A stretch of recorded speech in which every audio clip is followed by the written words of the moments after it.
Hello, I am Shay, and gonna be trying out this new thing as far as like doing a video blog on my journey with breast cancer. Um, I am 33 years old. I am a single parent of an 11-year-old boy that is going through a stage where he's discovering who he is and what he's going through right now. I just recently graduated from school, and I was really hoping that this was going to be, you know, my time, my moment, which not necessarily is not, but just wasn't expecting that in July. I graduated in May, and then in July, I was diagnosed with breast cancer. Um, I discovered it by feeling. I used to do I would do self exams. Uh, Earlier this year, I felt a lump, but the lump was only revealed to me um, via with my boyfriend. He was laying on my chest, and we both fell asleep watching TV. And the next day, when he woke up, I could feel something.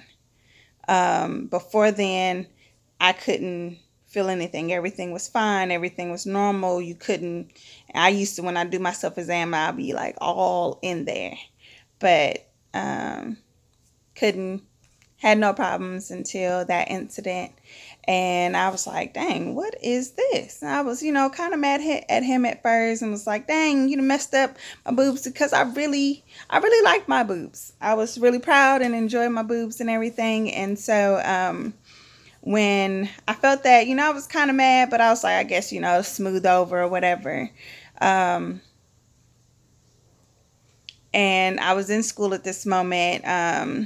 My major was dental hygiene, and had clinics and just doing a whole lot of things trying to make ends meet with what my son was doing and what I was trying to do for me and him.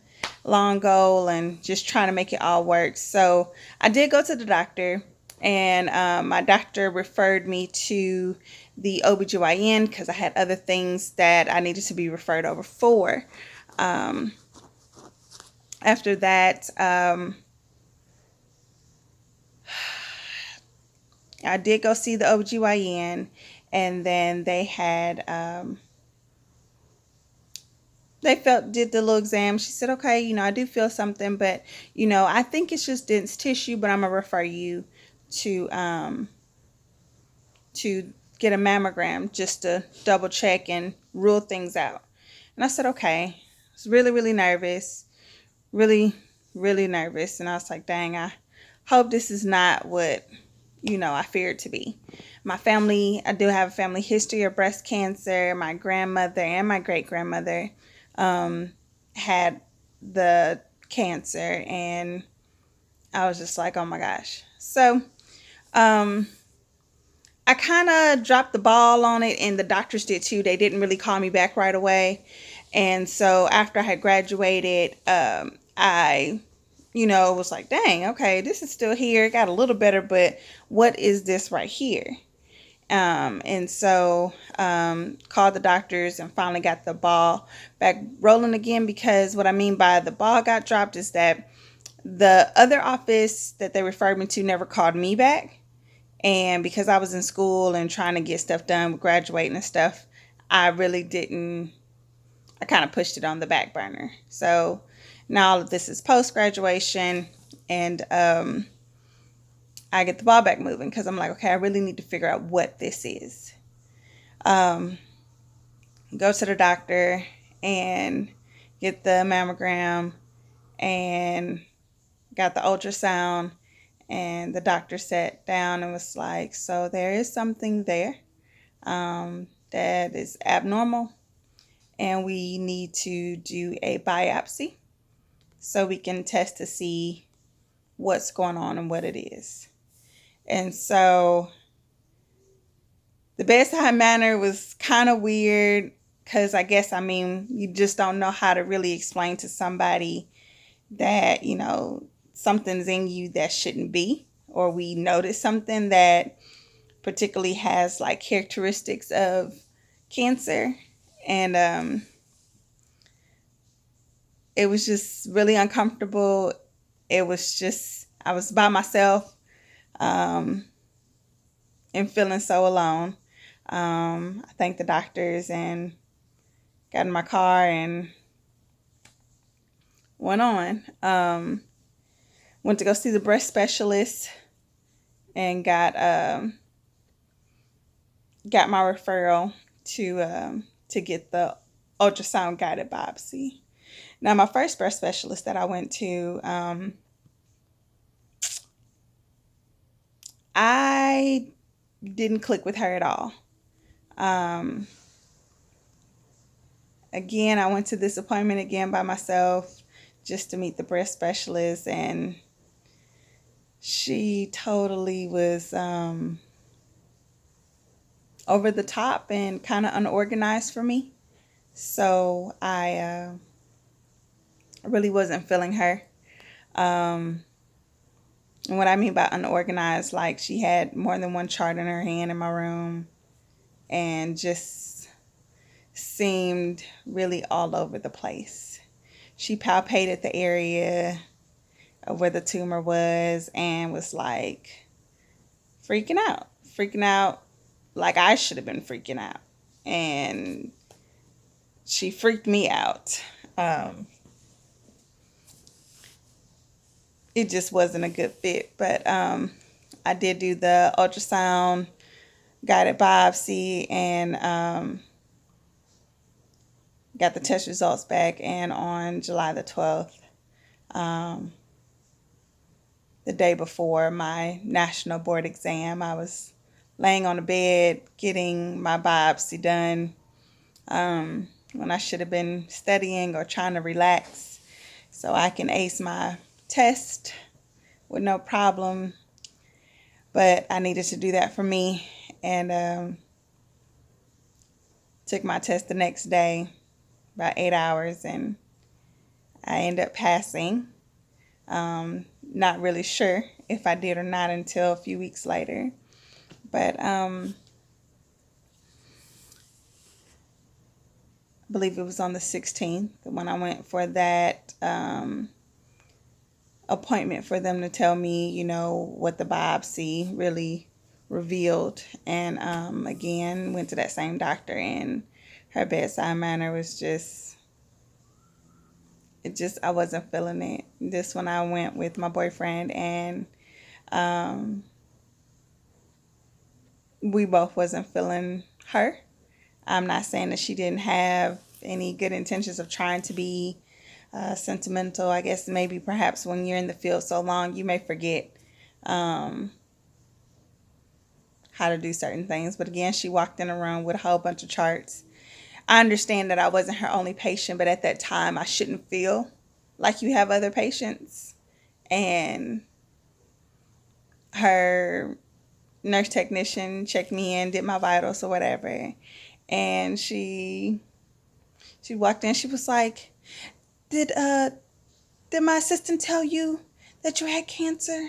And I was like, no, like, that's not her job to tell me that. Like, what are we talking about? Like, I'm a dental assistant, and I know dental assistants cannot diagnose anything. We can tell you what it might be, but I'm pretty sure that goes the same way for medical assistants. They can't diagnose anything. That is the doctor's responsibility. Or at least I would prefer my information be given to me by the doctor. Um, yeah. They introduced me to a oncology nurse, which was super, super sweet. Loved her. And the next day I texted her and was like, I'm not feeling that breast specialist. I'm not feeling her on my side. Is there any way I can switch? And she referred me to another doctor. And I went to that next doctor. Maybe a few weeks later, she referred all my stuff over there. And I was nervous coming to meet him because it's somebody new. And then a lot of other thoughts coming into place with, why is this cancer so prominent in the African American community, but there's not enough African American doctors that specialize in this, at least where I live. I know in Atlanta perhaps maybe, but kind of non-existent here in Nashville. So it's just a little nerve-wracking, and just making sure that the people who you have on your side is really on your side. Yeah. So went to this new appointment, and I was crying the whole way there. My boyfriend is like, just calm down. It's going to be okay. And I I sat down in the room, anxiously waiting on this new doctor to come in. And the minute he came in, he shook my hand. And as soon as he started talking, all my worries was gone. He took time to show what was going on with my tumor by doing drawings and speaking, and gave us a full 35-minute breakdown of what was going on. And when he was done rather, he was like, "You got any questions?"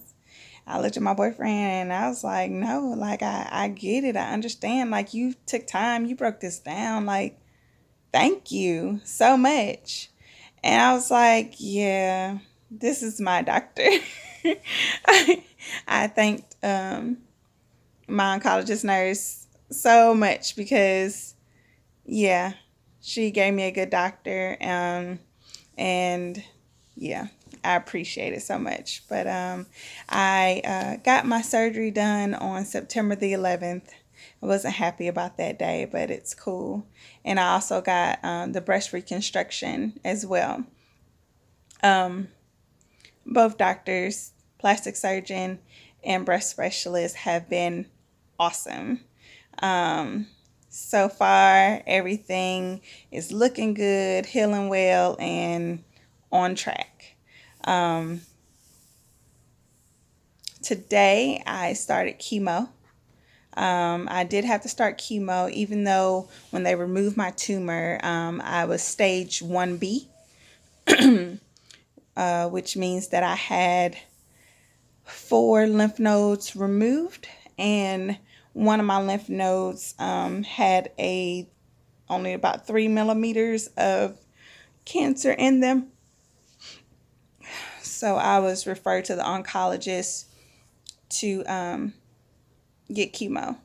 I also wasn't completely opposed to getting chemo because I tested positive for a genetic disease, the BRCA2 gene, which affects your breast, your ovaries, as well as your pancreas. So, and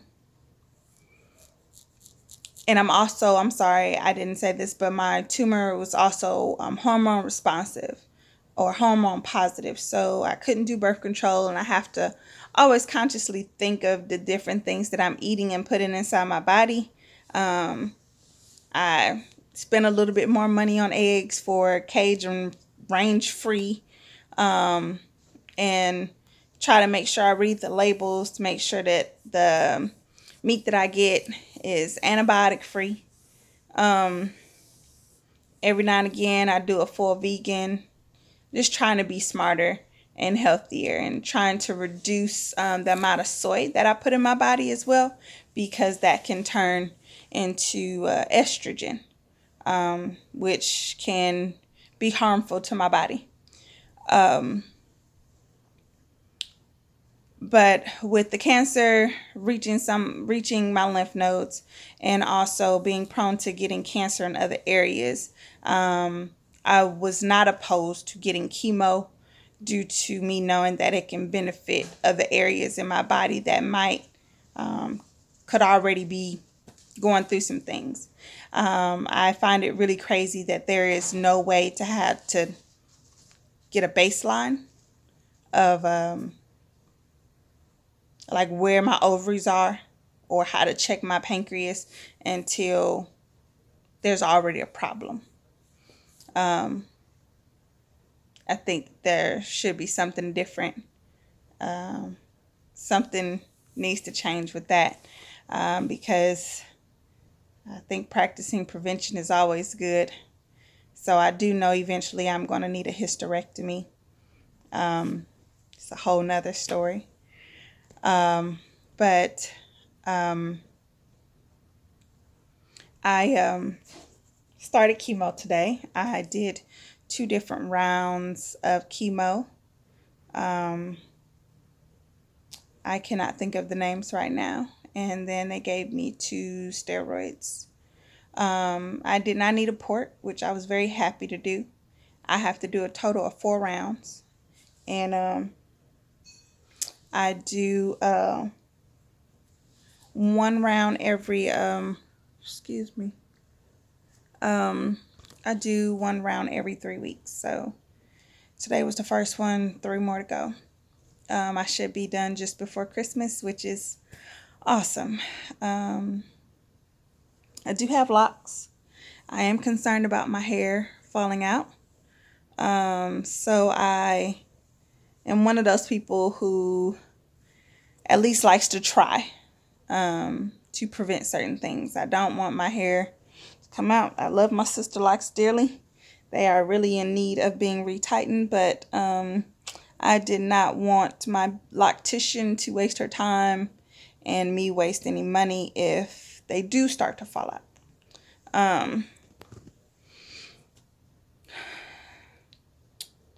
So I did a natural concoction with some coconut oil and some essential oils, and placed it in my hair, and we'll just see how that goes. If it does come out, at least I know that I tried. Completely nervous about today, but I got my chemo and I feel pretty okay. I left out feeling kind of hazy, a little dazed. Not quite dizzy, but at the same time, just, I don't know, like a out of body high. I'm not exactly sure. It was just feels weird. Maybe a little stomach movement, but nothing out of the ordinary. And that's pretty much it so far. I did feel drowsy. Maybe in a little bit I might go back to sleep. But nothing that, nothing too drastic. For all those that are going through chemo and that have fought this fight,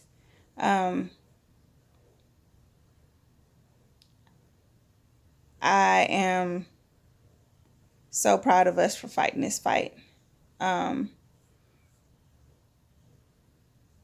do feel like those who have as much positive attitude and good support system as possible have better advantages of those who don't. I might feel alone, that's going through some depression, and I do have depression, and I'm just trying to just stay as positive as possible. I'm trying to stay as just positive as possible, and it's not easy, because I have a son and it's just me and him mostly. I do have some help with some people who've been helping me lately, as far as like some of his friends' parents of school. Like today, one of his friends' mom dropped him off at home while I came home and took a nap, which I was grateful for. But I felt up to take him to his karate class this afternoon, so I have been up and driving. I got this new Lasta thing on the back of my arm here, and I guess it'll start working tomorrow to dispensing the medicine that's in it. So I'll see how that works with me tomorrow. Haven't really been feeling nauseous, really. I feel like the steroid that they gave me have been like maybe giving me some acid reflux. Had some burps that just didn't kind of taste right. Um,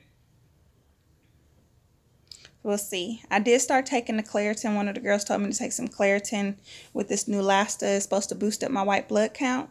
And so that, I guess, is going to have my bones kind of hurting a little bit.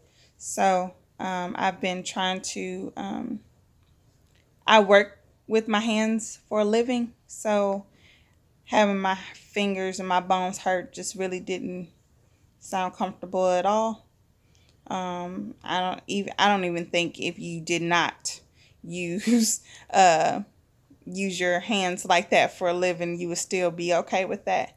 I know some of the side effects that comes with doing chemo also had me a little concerned. The neuropathy, pins and needles and stuff like that. Like, um,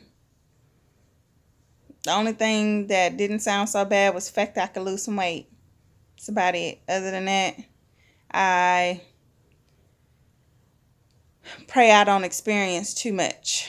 Um, and for those who have experienced it, the only reason why I know I can get through is because you are living testimonies for it.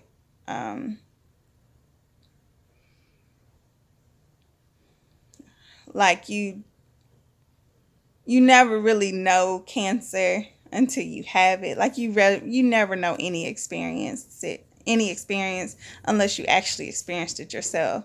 And one of the biggest things that I have realized is when somebody is battling cancer, the last thing that they want to hear is, "I'm so sorry." Well, let me speak for myself. That's all I got was, "I'm so sorry this happened to you. I'm so sorry this happened to you." And I'm like, I don't think anybody would wish cancer on anybody. But it most definitely does question, like, what did I do to deserve this? And another thing that I've heard always, well, the Lord will put on you no more than you can bear, which, yes, I totally agree and I understand. But like, nobody really knows my story. And I feel like I've just been bearing and bearing and bearing so much. And when I graduated and I know that I can get a job and actually have a better life in the field that I graduated in, I'm just like, when do I start living? I got to go through this last battle and then hopefully I can start living. I pray to God that there is a point to me having this. Um, I hope it's to help somebody. I hope it's to be able to push somebody through, because I feel like other things that have happened in my life growing up, getting raped, getting molested, and being dumped, and feeling heartbreak, and being homeless, and having a child, and sacrificing things. I I thought those were things that I could already help somebody get through. But I really hope that this this will be the last struggle for a long time, so I can be there for my son as much as I can. I want to see him get to be 60, 70 years old. I really, really do. I cannot imagine myself without being able to see my son. The things that he was going through when I told him what was going on with me. Like, it was just so much, and I'm so proud of him. So proud of him. He had days where he was super emotional. He even told me, "Mom, I don't know what I'll do without you. Please don't die." And that's another big thing. I had never been put to sleep before. So me having surgery, oh, I was like really, really scared and traumatized, like super duper scared. Didn't know what to do. But I'm here.